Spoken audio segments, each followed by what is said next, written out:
Hi, my name is Stephen Kirsting of Sharpshooter Industries. There's a new ball head out on the market these days called the Unique Ball, and I've been considering selling them, distributing them in the United States. And to help me make that decision, I went ahead and purchased one of the large ball heads, and I've been using it for about a month now, and I thought I would share with you my findings and opinions on this new head. Now, this is a unique product in that it's supposed to do everything for everybody. A ball head, a pan tilt head, and a leveling base all in one. First, let's go ahead and discuss how it does what it does. First, we have the ball head function, and it is controlled solely with this individual knob. So I loosen this, I have full movement of the ball head, and I can change the position in the pan axis. But as soon as I lock this, I've locked both aspects. All right. It is a leveling base with the same control. There's a leveling bubble right here. And what that does is allows me to quickly level the pan tilt head. Pan tilt head is controlled with this single knob.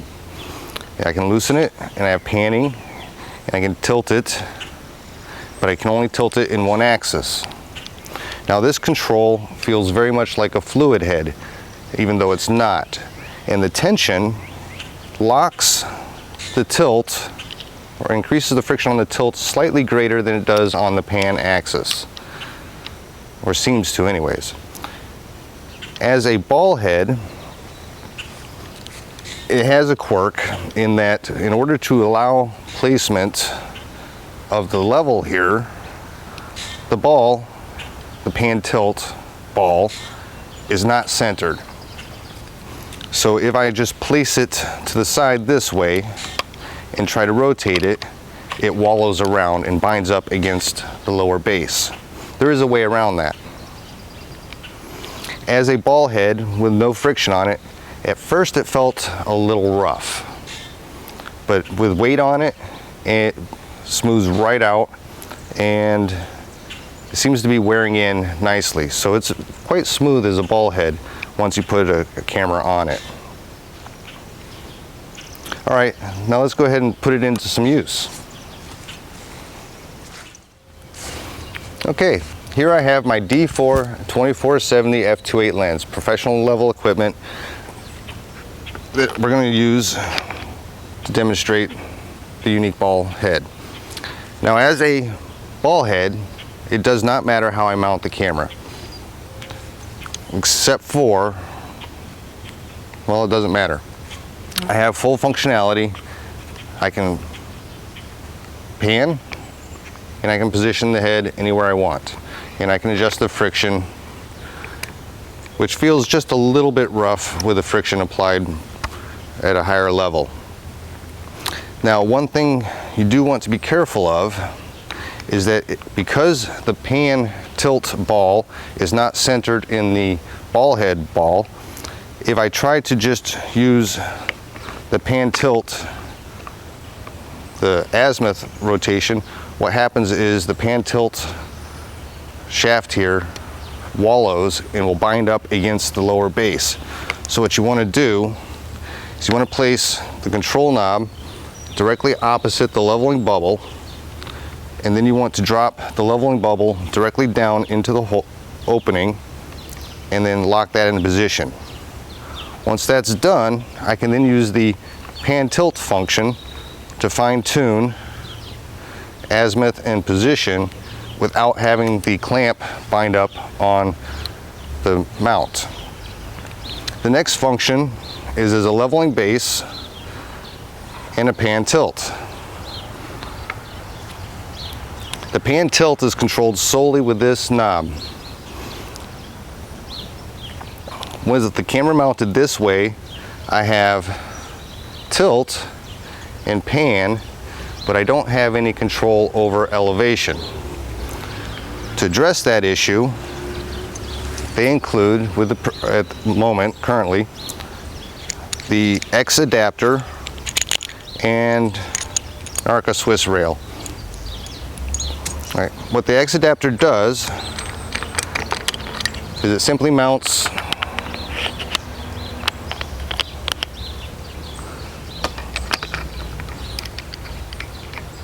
into the clamp, changing the direction which the camera is pointed. So now I have elevation and level panning. Now we have a new issue. With heavy equipment, unbalanced like this, it is very hard to find a tension setting that is going to allow me smooth, easy panning without it wanting to droop. So you'll notice in all the previous videos you've seen of this, it's been mounted out here somewhere on a lens foot. So what I recommend is, instead of using this X adapter, you get one of these. It's called a nodal rail. It has a little clamp built into it. And what it allows you to do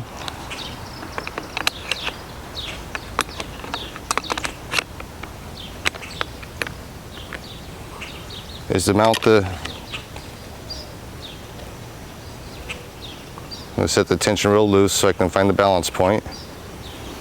It allows me to utilize this at the balance point, eliminating the issue of it wanting to droop. I can then find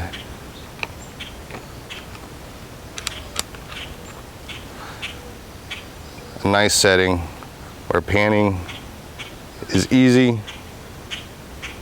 and it doesn't want to droop. Set up like this, I would consider it suitable for using panoramas.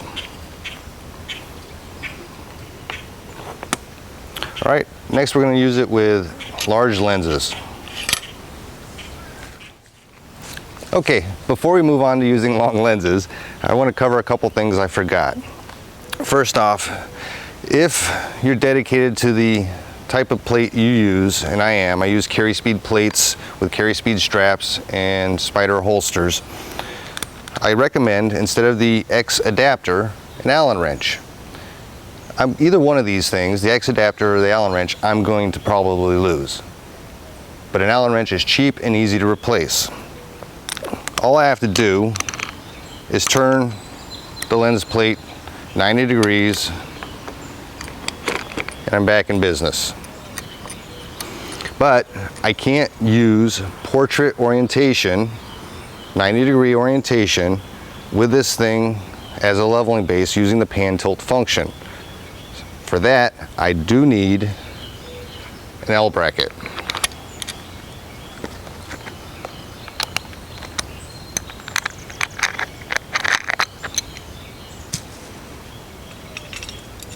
Now this L bracket's not meant for this camera.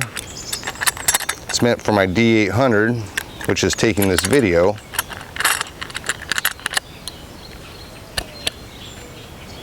But it'll suit for this purpose. In order to get the pan tilt function, leveling, and portrait orientation, I do need an L bracket. And again, I'm going to want the L bracket with the nodal rail in order to have maximum functionality from this system. All right, now we'll move on to using long lenses.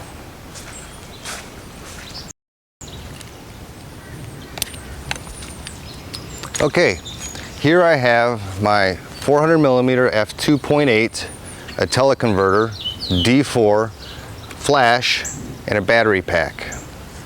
It's about the heaviest thing I could put on here that I own. And it's all attached to the sharpshooter camera mount system, because I really hate tripods. But sometimes they're necessary, and the system allows me to utilize it with a tripod as I desire. Now, this is not a gimbal head, this is a pan tilt head.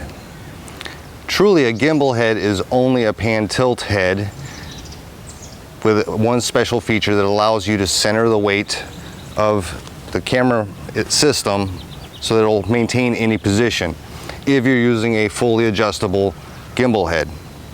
This does not allow me to do that, but this has leveling. So I have leveling, panning, tilt function.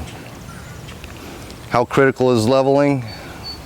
I think the faster the action, the less critical leveling is, but close to level is always important when you're doing pan tilt function, and your personal preference may be greater. The nice thing about this, with the flashback here, the battery behind the mount, the camera stock, everything, this is not a balanced system. But I can find and set it off axis, and it will tend to hold that just fine, and I can't do that with a gimbal head. When I put this in a gimbal head, it is always pointed at the sky, or I've got to lock down the azimuth friction on the gimbal head. So I really like this in this application. If I want to set it, this knob here is very quick to adjust. Just a quarter turn, half turn goes from loose to locked, reasonably locked.